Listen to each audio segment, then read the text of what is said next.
Bismillahirrahmanirrahim. Assalamualaikum warahmatullahi wabarakatuh. Perkenalkan, kami dari kelompok 3, jurusan Tadris Biologi 4B, yang beranggotakan Siti Khuraisin, Miftahur Rahmah, Ika Julia, Inna Firamadani, Indah Setiawati, dan Vina Yunitasari, akan membahas materi tentang sejarah penemuan DNA dan RNA. Oke, yang pertama kita akan membahas tentang sejarah penemuan DNA. Jadi, sejarah DNA yang pertama kali ditemukan pada tahun 1868 oleh Johann Friedrich Miescher yang berhasil mengisolasi protein sel darah putih. Ia juga menemukan suatu molekul yang berbeda dengan protein tersebut. Dan molekul yang berbeda itu dinamakan dengan nuklein karena dianggap berasal dari nukleus. Sehingga nuklein inilah adalah DNA. Selanjutnya yaitu sejarah penemuan DNA pada tahun 1885 sampai 1901 menurut Albert Kossel. Menurut Albert Kossel, penemuan DNA meneliti sebuah komposisi struktur kimia dari nuklein, di mana nuklein terdiri dari beberapa basa nitrogen. Yang pertama adalah adenin, yang kedua adalah guanin, dan yang ketiga adalah sitosin. Atas temuannya ini, Albert Kossel dianugerahi Nobel pada tahun 1910. Sejarah temuan DNA selanjutnya yaitu pada tahun 1940-an menurut Avery Allsworth. Menurut Avery Allsworth bersama Colin Mansfield dan McLean McCarthy menemukan molekul yang bisa ditransformasikan.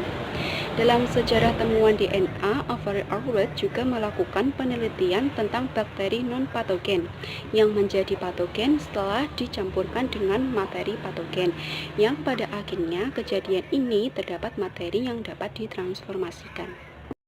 Nah, selanjutnya tahun 1950 Erwin Chargaff menemukan jumlah basa nitrogen berada pada DNA.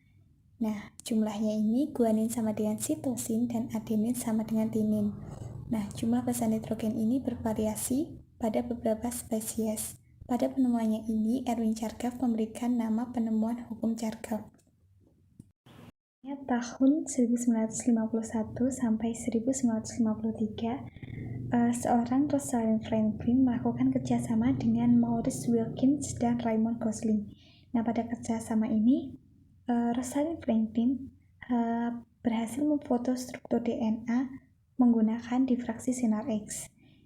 Rosalind Franklin ini juga berhasil menemukan gugus fosfat terdapat pada DNA. Bahkan beliau hampir menemukan struktur untai ganda pada DNA.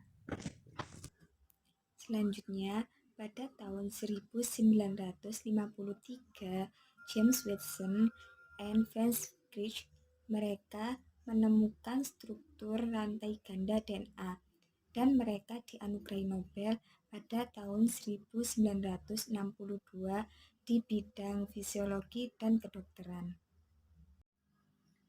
Untuk materi selanjutnya, kita akan membahas mengenai sejarah penemuan RNA. Sejarah penemuan RNA. Pada mulanya, RNA dapat menyediakan cetakan tempat perakitan nukleotida DNA. Akan tetapi, DNA merupakan suatu tempat penyimpanan informasi genetik yang lebih stabil dari RNA. Dengan begitu, muncul molekul RNA memulai peran barunya sebagai perantara dalam translasi atau penerjemah kode genetik. Baik, selanjutnya, beberapa ahli biologi yang tertarik pada asal mula kehidupan menantang ide mengenai dunia RNA. Para ahli biologi tersebut mengemukakan bahwa untai RNA yang pendek sekalipun terlalu sulit untuk menjadi molekul pertama yang dapat bereplikasi sendiri. Setelah itu, pada tahun 1991, seorang ilmuwan biologi bernama Julius Rebeck beserta rekan-rekannya di Massachusetts Institute of Technology mensintesis suatu molekul organik sederhana yang bertindak sebagai suatu cetakan untuk menghasilkan sendiri salinannya.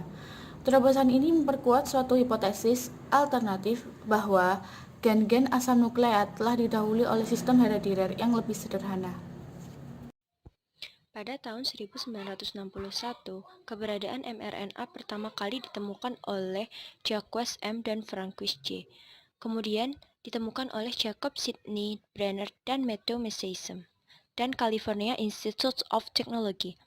Pada tahun 1965, Robert W. Haley dari Cornell University melaporkan struktur primer dan menyarankan 3 struktur sekunder. tRNA pertama kali dikristalisasi di Madison, Wisconsin oleh Robert M. Hooke dan akhirnya dikonfirmasi kristalografi sinar X pada tahun 1974. Itulah penjelasan mengenai sejarah penemuan DNA dan RNA yang dapat kami sampaikan.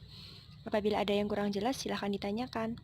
Dan apabila ada salah kata dari kelompok kami mohon maaf yang sebesar-besarnya. Wassalamualaikum warahmatullahi wabarakatuh.